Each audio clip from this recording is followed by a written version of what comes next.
ওকে, অষ্টম শ্রেণীর ছাত্রছাত্রীদের ফার্স্ট টার্মিনাল পরীক্ষার জন্য কমপ্লিটিং স্টোরিগুলো দাগিয়ে দিলাম। তো প্রথমটা হলো a friend in need is a friend in deed, অসময়ের বন্ধু প্রকৃত বন্ধু। এরপরে হচ্ছে the lion and the mouse. এরপরে হচ্ছে two rats and the monkey.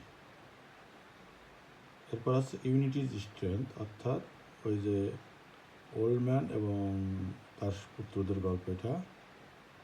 এরপর হচ্ছে দ্য পাইড পাইপার অফ হ্যামেলিন, অর্থাৎ এটা বিভিন্ন নামে আসতে পারে, pied piper and the rats, এটা এরকম হতে পারে।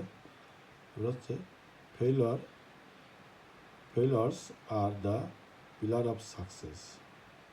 তো আপাতত এইগুলো পড়লে আশা করা যায় তোমাদের অষ্টম শ্রেণীর ফার্স্ট টার্মিনাল পরীক্ষাতে সব কিছু কমন পাবা ইনশাল্লাহ। সবাইকে ধন্যবাদ। আসসালামু আলাইকুম।